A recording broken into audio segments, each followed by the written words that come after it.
So, the trade deadline is actually next week. We had I think maybe a couple weeks ago, we had our first really small move. And then yesterday we had our first somewhat major move, which we're going to talk about a little bit after this first topic. But the first topic that I wanted us to get to are the James Harden rumors of them potentially trading him over to Philly. And I feel like these have been rumors for how long? Because I feel like we've been talking James Harden in Philly for maybe a year and a half now. Yeah, almost a year and a half. Yeah, it's probably been a year and a half, but it kind of stopped when he got traded. Obviously, when he got traded to the Nets, it kind of stopped. But I actually thought before the Nets trade happened, I actually thought he was going to 76ers. I don't know if you all did, but I did. For sure. I thought it was. I remember you telling us because remember with the Nets stuff, it was so crazy because there was a point where they were like, "Oh, it's confirmed they're going to end up trading him to Brooklyn." And that was actually before that season started, and you kept on saying, "No, it ain't going to happen," and then it didn't happen. For like that first set a couple of weeks of the season, it didn't end up happening. And then we get into the season, he starts doing the stuff with Houston, and then he finally ends up getting moved. So what that taught me is don't doubt James Harden and don't doubt his tradability at all, because he will be on the move. You know what I'm saying? And like, to me now, I look at it as anything could happen. I'm very confident that though, like every rumor about Philly and Brooklyn participating in a trade together is most definitely potential to happen. Yeah. Oh, it's true. You can see it on James Harden's face. It's true. If that makes sense. Just by the way he's acting like towards the media, he's not giving us like a clear answer as if it was no. That's not true. Yeah. So it's definitely true. But my thing is, you go keep getting traded, dude. That's go kind of leave a stain on your record a little bit, your resume. What is that, like the second time, I think? In 2 years. Yeah. In less than that. That's bad. That is bad. But the thing with the Brooklyn thing is a little weirder though, because I feel like with Hugh, I think he's kind of a special case. I don't think Harden leaving is like he gave up on a team. I think Harden leaving Houston was about, because there was a lot of stuff about him and Westbrook not really meshing at all with the front office. You know what I'm saying? So whenever they're front office and player riffs, I kind of side with the players a lot of times, besides Ben Simmons. I kind of side with the players a lot. So I felt like he had a little bit of a justification with Houston. I was a little pissed off when the way he kind of went about it though, because there were points in time where him and Christian Wood were looking great on the floor. And I was like, you guys can actually make something happen. But he kind of had a reason to leave Houston. It was kind of justifiable, Yeah, he did. You can tell he was kind of burnt out and was kind of tired of putting up 30s and 40s and still sometimes somewhat losing in the playoffs, but sometimes some of that reason he was losing was on him. That's true. Yeah, it was some times where they needed him to score some points in the fourth quarter, maybe even in the third quarter, and he kind of just wasn't there. Yeah. So like you said though, I was gonna say, like you said though, he could have handled that situation with Houston better. Just because simply like he basically just played his way out of shape and said, I don't want to play. True. That's not professional. He at least could have played the games like I want to get traded, but at least still gave effort. True. But he's still making like near $40 million off the team and you not playing. True. That's true. And then, so maybe given all that you just said, maybe Houston wasn't as justifiable. It was somewhat. No. That's what I'm saying. You changed my mind. Like it's when you brought that up, it's like, yeah, I'm kind of half and half. I was a little bit more on his side, but then I do remember the getting out of shape stuff and all of that. So maybe Houston wasn't as justifiable as I thought it was. With Brooklyn, it's different because I know a lot of people are like, you're on this team, you've got Kevin Durant and Kyrie, what could be better?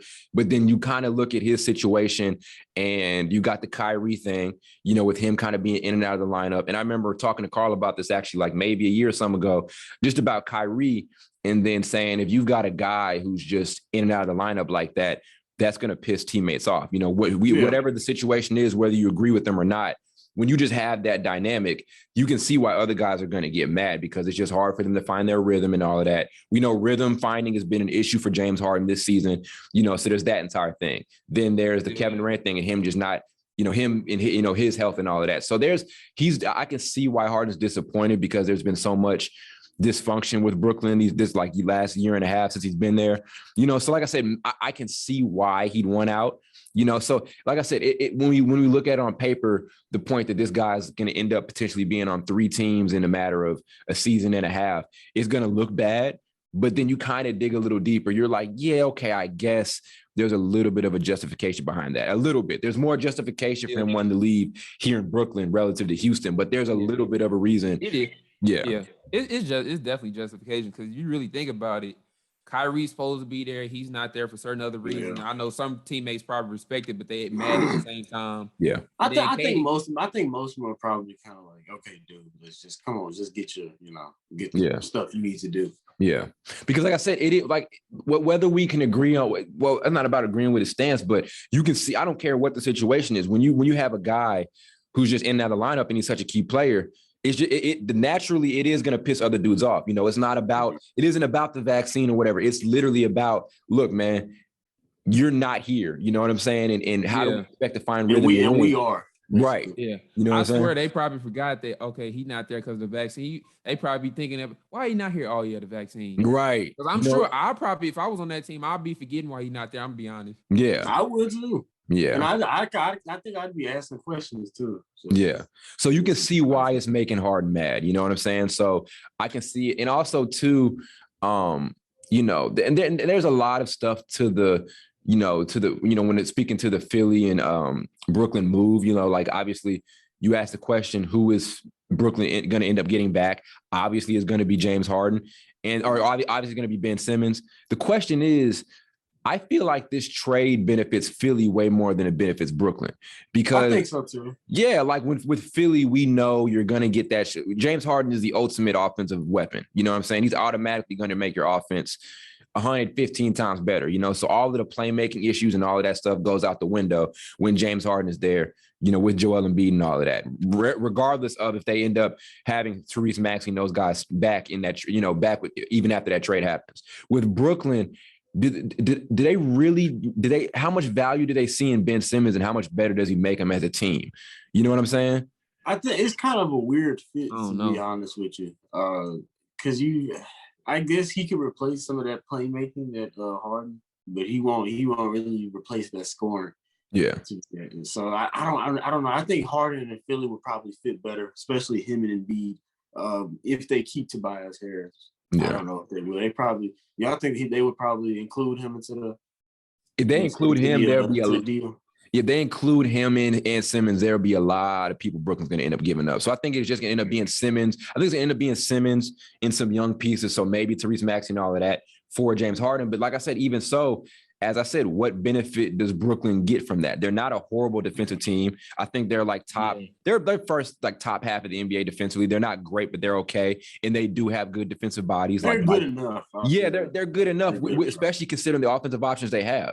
You know what I'm saying? Like there's Claxton, who's one of our favorite defenders. There's Bembry. There are guys who can go out there and guard. Bruce Brown can be solid defensively at times. So are they that bad defensively to where are they that bad defensively to where they need to go give up Harden and bring back a Ben Simmons? I don't think so. I don't think so either. Yeah, no. I think for James Harden, it's starting to remind him a lot of Houston. That's why he wants to leave. Because when you think about it, Houston was him and a bunch of it was a bunch of good players, but they were known as shooters. A couple defenders like Capella, probably 3-4 years ago when Capella was there. So it's just he is reminding him of the same things he went through with Houston, so he wants to leave. I think that's what it is. Yeah, maybe play out. And he is in a situation, and when you mention that, I think it's disappointment. He's uncertain that he's going to make a deep run just because of how many questions there are with this Nets team. I think that's what it is at the end of the day. I think if he goes to Philly, he's a little more confident. Like right now with Brooklyn, we don't know if Kyrie is going to end up playing in certain playoff games. It's hard to win a series if all your guys aren't there. We talk about health. I don't know if they gonna let that happen. They really seem strict about that. And Kevin Durant, he probably frustrated with Kevin Durant because he always getting hurt. Yeah, So it could be about certainty about how deep the playoff run is going to end up being for him. I think that's the reality too. But like I said, it makes sense for him to go to Philly. It's a perfect move for them. It's actually earlier than we expected for Philly to potentially make a move for him because I remember Philly saying they'd wait to the offseason. I think I saw somebody else saying that they wait to the offseason too. But it's kind of couple of different reports conflicting each other. Yeah. And like I said, though, as I said, Brooklyn, man, how much better do you get from this? Ben Simmons, Blake, you mentioned the playmaking. I get it. You say he can somewhat replace the playmaking.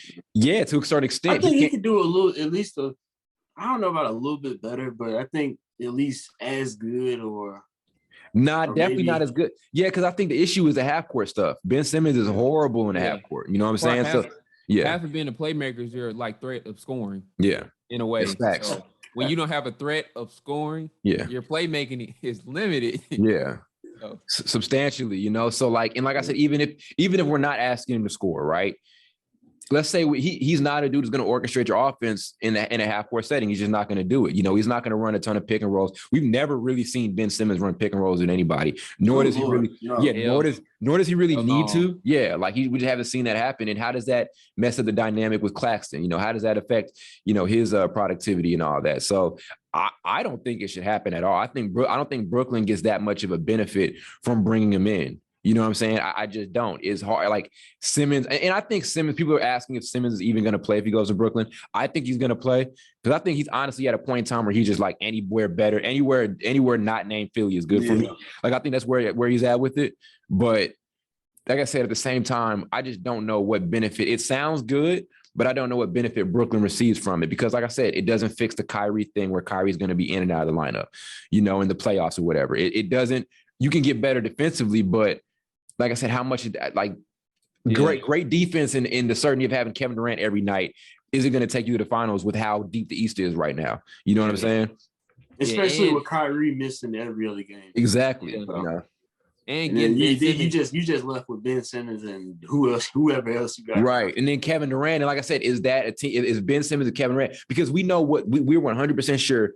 Well, that's weird. We're 100%. We're somewhat sure that it's going to be Ben Simmons and Kevin Durant night in, night out in a playoff run. Is that good enough to make a deep run past like the Heat or the Bucks? That's weird.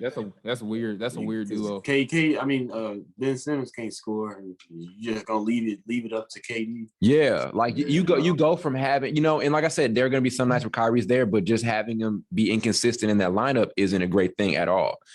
So I don't know, man. It's like I said, it works perfectly for Philly. They can use as much playmaking as possible. They're saying they want to make the move, and but they're going to be stingy with Therese Maxey, Matisse Thybulle. I wouldn't give up Maxey though. I would if it means bringing in James Harden. I would. You think so? Yeah. But they have said they're stingy with it. I'm like, why are you so stingy with it? Matisse Thybulle, like I can see because he's literally like one of the best defensive players in the world. I get that. But Maxey, I love Maxey, but he's expendable if you want to get a guy like Harden back. You know what I'm saying? Because Harden still, we hope he's still a dude that can average near 30. I'm gonna be honest with you, I don't know. Yeah. Based off what I'm seeing, I think it depends on if he wants to or not. True.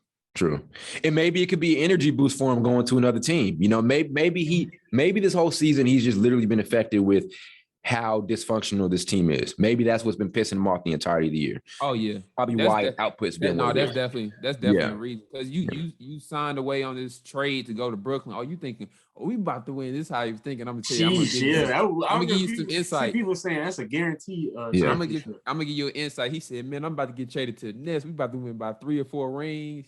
Man, the one ain't even happy yet. So he's probably thinking about that in his head. Right." Yeah, man. It's like so, and we seen him like going on. It's like we saw him last year going to this other team, and then the way he just like as soon as he got to Brooklyn, relative to when he was in Houston that first time around, he was happy as hell. He was like, "I'm willing to do whatever." He was willing. He was skinny. He was skinnier too. He was skinny. Yeah, somehow magically he got skinnier. He was cool with cutting his points down to get like 15 assists or whatever. And they had cool with it. He ain't cool with it now. Right. You know what I'm saying? I don't think he's cool with it because he's the only one on the team. Yeah. Right. Basically, as far as being a superstar, obviously. Yeah. Consistently. So, question real quick: If he goes to Philly, you think we're probably gonna see a 30-point game Harden, or at least somewhat close to that? I think so. I think he'll be rejuvenated. I think he will be.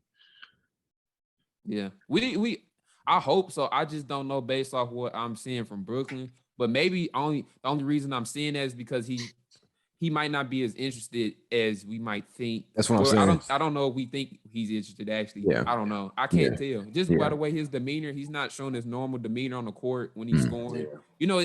I don't know. It's something off. Yeah, and I like I said, I think that something off is Brooklyn. I really do. Now, I could be wrong.